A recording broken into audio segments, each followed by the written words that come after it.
बाला साहब, जब आपने 1966 में 1966 में शिवसेना की स्थापना की थी तो उस समय आपने कहा था कि ये इसलिए सेना बनाई जा रही है कि महाराष्ट्रियन को सेकंड क्लास का दर्जा मिल रहा है।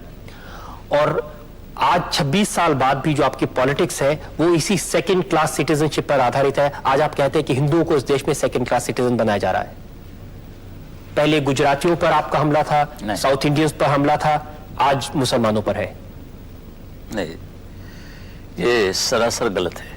66 में जब भी मैंने शिवसेना शुरू की तो मैंने उनको आह्वान किया था, गुजराती भाइयों को, कि आपके हाथ में लक्ष्मी है और हमारे साथ सरस्वती हैं और दोनों हाथ बटाएंगे तो सिर्फ महाराष्ट्र का नहीं, गुजरात का नहीं, पूरा देश का भला हो जाएगा। और ये भी मेरा कहना था सभी लोगों को कि आप आएंगे तो आपके साथ और नहीं आएंगे तो आपके बिना, मगर हम चलते रहेंगे। और दूसरा जो आपका इल्ज़ाम है मेरे पर कि मैं मराठी लोगों के बारे में, ये मैंने शिवसेना शुरुआत की, ये सच है। और जब भी महाराष्ट्र हुआ और इसके लिए भी हमें झगड़ना पड़ा, लड़ना पड़ा मुंबई मिलने के लिए, फिर भी मिलने के बाद भी हमारे लोगों को यहाँ नौकरी नहीं मिलती थी और कुछ नहीं, तो फायदा क्या इसका? क्यों कहें कि हमारी कैपिटल है, राजधानी है। तो इसके लिए ये शुरुआत होगी। कहीं ना कहीं तो जब भी बेइंसाफी होती है तभी ये बातें शुरू होती हैं। और आपने जो कहा कि पहले गुजराती के बारे में मैं ये था और अभी मैं मुसलमानों के दुश्मन हो या खिलाफ हो, ऐसी भी कोई बात नहीं है। I want everyone to be nationalist minded. सवाल यह है कि जो जितने लोग यहाँ रहते हैं वो खुद को समझ देंगे कि हम ये देश के रहने वाले हैं, ना हम हिंदू हैं या मुसलमान हैं या क्रिश्चियन और कोई नहीं। पर जब ये वो कहते हैं कि खुद हम मुसलमान हैं तो हमें कहना पड़ता है कि हम भी हिंदू हैं। पहले सब सवाल ये था कि आपकी जो पॉलिटिक्स है उसका पॉलिटिक्स चेंज नहीं हुई, उसका जो बेस है वो कम्युनलिज्म है। अगर सांप्रदायिकता ना हो, फिरका परस्ती ना हो तो आपकी पॉलिटिक्स ही नहीं चलेगी। कम्युनल कौन नहीं है? पंडित जवाहरलाल नेहरू भी कम्युनल थे। मैंने किताब पढ़ी कृष्ण मेनन की और वहां उन्होंने लिखा था, पंडित जवाहरलाल नेहरू से कहा था उन्होंने कि पंडित जी, आप हमेशा कहते हैं कि आप उत्तर प्रदेश के रहने वाले हैं, हम मेरा यूपी करते रहते हैं, मगर उन्होंने याद दिला दी कि आप पंतप्रधान है पूरे हिंदुस्तान के, यूपी के नहीं। तो यूपी की बात होते तो पंडित जवाहरलाल नेहरू भी कम्युनल थे। एक अभिमान की बात होती है। अभी भाषा वापांतर रचना हो गई है तो हम क्या करें? नहीं, लेकिन आप ऐसे ही मामले उठाते हैं। अगर जैसे बॉम्बे में कभी किसी इश्यूज पर लड़ने की बात आती है तो जितने इश्यूज आप और आपकी शिवसेना उठाती है वो फिर कम्युनिटी से या जो एक शुरू में था एक बात, क्योंकि सेटल होने की बात थी और सेटल होने के बाद जो हमारे देश के सामने अभी जो पेचीदे सवाल खड़े हुए हैं उसका भी हमारे पर कोई कंधे पर कोई कर्तव्य होता है। मैं आपको अभी ताजा उदाहरण देता हूं। जब 6 दिसंबर को अयोध्या में बाबरी मस्जिद का ढांचा गिराया गया तो शिवसेना ने सबसे आगे जाकर के झंडा गाड़ दिया, हमने गिराया, और उसको बड़े गौरव से उसको ओन किया। गौरव तो है ही, बिल्कुल, इसमें कोई शर्म की बात नहीं है। मैंने तो कहा दिया, साफ कह दिया। आप ये मानते हैं ये बाबरी मस्जिद गिराने दी गई है, इसके नीचे हमारा जो टेम्पल था, मंदिर था राम का, वो हमने ऊपर लाया। वो जो ढांचा था वो मंदिर था क्या मस्जिद था? और ढांचा में तो काफी चीजें ऐसी थी कि हमारे हिंदू की संस्कृति इसमें डर गई थी, छुपी गई थी। जो गिराया वो मंदिर था या मस्जिद था बाला साहब? मैं तो गया नहीं था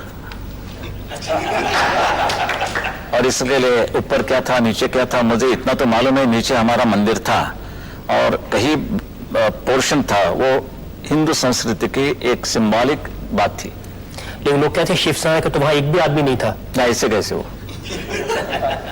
नहीं तो बड़ी शर्म की बात है। और आप ज्यादा पूछेंगे तो सीबीआई मेरे पीछे लगेगा। ये तो सच क्या है बाला साहब, जनता ये जानना चाहती है। सच ये है कि इतिहास आप देखेंगे, हिस्ट्री टेल्स कि बाबर ने हमारे जितने मंदिरें थी और पूरे के पूरे मुसलमान जितने आए यहाँ वो आक्रामक थे और उन्होंने पूरे हिंदू मंदिरें गिरा दी और उसके ऊपर मस्जिद खड़ी की दी। और अभी हम तो आज़ाद हो गए हैं, हमारे कर्तव्य है कि जो मस्जिद है वो गिराने के बाद हमारे मंदिर हम वहाँ खड़े कर देंगे। वैसे तो मैं चाहता हूँ कि ये मुसलमान भी हमारे साथ शामिल हो जाए इस लड़ाई में, मिशन में। कोशिश तो यही होनी चाहिए कि सब लोग साथ मिलकर के लड़ें। कोशिश तो करते रहते हैं, कोशिश हमारे शंकरराव जी भी कर रहे हैं, शांतता कैसे रहेगी, सुव्यवस्था कैसे रहेगी, फिर भी बम फटते हैं, क्या करें। और जब बम फटते हैं उसके बाद में जो राइट होते हैं उसमें शिवसेना का हाथ रहता है? हाथ में पांव रहता है। कम्युनल पैशन को बढ़ाना, कम्युनल पैशन जिसमें लोगों की जान जाए, खून बहे, आखिर हिंदू मरे मुसलमान मरे, खून तो इंसान का बहता है। वो क्या मानते हैं इस पर हमारी पूरी एक्शन कार्रवाई मुनसर होती है। तो आप रिएक्शनरी हम हैं। क्या मार खाते रहेंगे? बम फटने के बाद हम क्या हाथ जोड़ेंगे, भाई क्या आवाज था, ये करें हम? ऐसे बम तो हमने कभी देखे नहीं, दिवाली में भी नहीं। बहुत अच्छा आवाज था, भरने जाने के बाद छोड़ दीजिए। हमने तो बम नहीं फटाए। हमने की जो बात हो रही है, दंगा फसाद होता है, हम नहीं उतरते तो हिंदू मारे जाते, ये सच है। ये मैं नहीं कह रहा हूं, लोगों, आम लोगों को ही है, पूछो। लेकिन उस सारे से जो टेरर का, आतंक का जो वातावरण खड़ा हो जाता है, उसका ऐसे परिस्थिति में टेरर होना ही चाहिए। नहीं टेरर होता तो खा जाते, पूरे के पूरे खा जाते। हिंदू राष्ट्र की आपकी संकल्पना क्या है और इनमें इसमें किन लोगों को जगह नहीं है? सभी मुसलमान भी रह सकते हैं, क्रिश्चियन भी रह सकते हैं, मगर उनको मानना पड़ेगा कि सबसे पहले ये देश हमारा है, रूल ऑफ द लैंड है, हमारा जो कानून है उनको मानना पड़ेगा। मस्जिद तो गिर गई अभी, लेकिन अगर गवर्नमेंट जैसे अपने नरसिंह बोलते हैं कि हम मस्जिद फिर बांध लेंगे। हमारे नरसिंह राव को नमाज पढ़ने के लिए कोई जगह नहीं है तो मस्जिद बांधने की उससे वो कोशिश कर रहे हैं, और हमने भी कोई इसको विरोध नहीं किया। मगर बाबरी मस्जिद का क्या, बाबरी नाम का क्या हो जाता है ताल्लुक? कई मस्जिद खड़ी हो सकती है, मगर why we should be actually interested in that name Babri? कि बाबर तो हमारा कोई नहीं था। तो ये सब पॉलिटिक्स है, और ये चुनाव में हम तो मत के गुलाम होते हैं, we are the slaves of votes, और इसलिए पूरा देश का मामला बिगड़ जा रहा है। Would you fear the about that construction of masjid again? वो है टपोज, क्या जरूरत क्या है? किसको आप खुश करने की कोशिश करें, किसको और क्यों? पहले तो हमारे देश के खिलाफ कोई कदम नहीं उठाना चाहिए।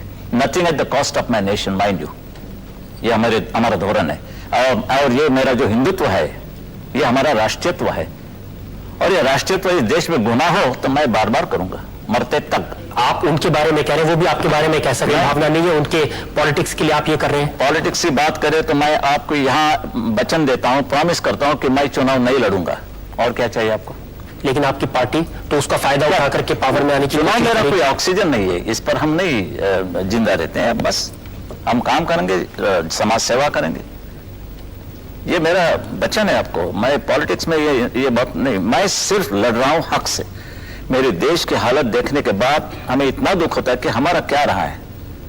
अगर वो नमाज पढ़ेंगे सड़क पे तो फिर आप कहेंगे महाआरती होना चाहिए सड़क पे। वो कहेंगे कि पाकिस्तान डे सेलिब्रेशन में कोई जाएगा तो उसके खिलाफ आंदोलन करेंगे। ये जो, अगर वो लोग सांप्रदायिक हैं तो आप भी सांप्रदायिक हैं, अगर वो लोग कम्युनल हैं तो आप भी कम्युनल हैं, अगर वो लोग फिरका परस्त हैं तो आप भी फिरका परस्त हैं। सवाल यह है कि शुरुआत हमेशा ये लोग करते हैं, सबूत है मेरे पास साथ। नमाज पढ़ने के बारे में तो हम कभी रोका नहीं उनको, वो जा सकते हैं, मस्जिद में जा सकते हैं, नमाज पढ़ सकते हैं, ईद या कहीं उनके त्योहार होते हैं वो मनाना कर सकते हैं। फिर भी जब ये रास्ते की बात आती है, कैसे हम ये बर्दाश्त करेंगे? ये तुम्हारा धर्म होना होगा तो हमारे भी धर्म में, आपका धर्म, हमारा किसी का भी धर्म, ये मस्जिद में होना होगा या घर में। ये ऐसी कोई चीज नहीं है कि धर्म ये नहीं सिखाता कि भाई चलो लोगों को तकलीफ दो।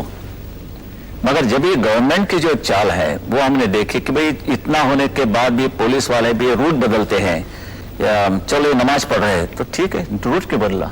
चलो अभी नमाज पढ़ने के बाद आप रूट बदलने लगे तो हम महाआरती शुरू करते हैं कि इस देश में तो सर्वधर्म समभाव है, उनका भी एक हक है, हमारा भी है, उनका भी है, चलो रास्ते पर एक कर देंगे ये बात। ये हमने जानबूझकर किया, क्योंकि हमने कहने के बाद भी ये बात बढ़ती रही, और जब ये बात वर्षा बंगला तक, यानी चीफ मिनिस्टर के बंगले के लॉन पर भी वो नमाज पढ़ना उन्होंने शुरू किया, तो ऐसा लगा कि क्या हिंदुस्तान है और ये पाकिस्तान। पाकिस्तान में भी इतनी उनकी फ्रीडम नहीं मिलती जो हमारे देश में मिलती है। इसको कहते हैं ना बाला साहब, रिएक्शनरी होना, प्रतिक्रियावादी। अगर वो नमाज पढ़ेंगे तो हम मारती नहीं नहीं नहीं, ये सवाल नहीं, ये पैम्परिंग जो चल रहा है इन लोगों का, वो हम नहीं। You must accept the rule of the land. यानी जो कानून है, जो संविधान है, मानना पड़ेगा, उसको हमें भी मानिए। मानना पड़ेगा, हम भी मानते हैं और उनको भी मानना पड़ेगा। ये जो बाबरी मस्जिद का ढांचा गिराया गया, ये कानून मानकर गिराया गया। सुप्रीम कोर्ट का ऑर्डर था। सुप्रीम कोर्ट छोड़ दीजिए, वो कोर्ट नहीं मानता। उन्होंने क्या कहा था? सुप्रीम कोर्ट ने ये कहा था वो न्यू कंस्ट्रक्शन नहीं होना होगा। तो हमने ठीक है, कंस्ट्रक्शन कहां गया? उधर कंस्ट्रक्शन नहीं हुआ, डिस्ट्रक्शन हुआ। अभी क्या चाहिए? हमेशा वकील लोग कहते भाई इंटरप्रिटेशन ये होता है, तो हमारे भी इंटरप्रिटेशन ये है कि हमने कुछ भी कंस्ट्रक्शन नहीं किया, हमने डिस्ट्रक्शन किया। तो कानून को आप अपने हिसाब से मोड़ कानून करके, क्या होता है? पहले तो मिलता था, अभी तो खरीद करना पड़ता है। अगर आप चाहें कि जो दूसरे लोग हैं वो कानून को माने, तो सबसे पहले तो दूसरे आपको का खुद मानना हक कितना पड़ेगा। ये देश में है वो देखना पड़ेगा। जो हमें हिंदुओं को पाकिस्तान में नहीं मिलता, बांग्लादेश में नहीं मिलता और किसी अरब राष्ट्र में नहीं मिलता, वो हक इधर किसी को भी नहीं मिलेगा, नहीं मिलेगा। एक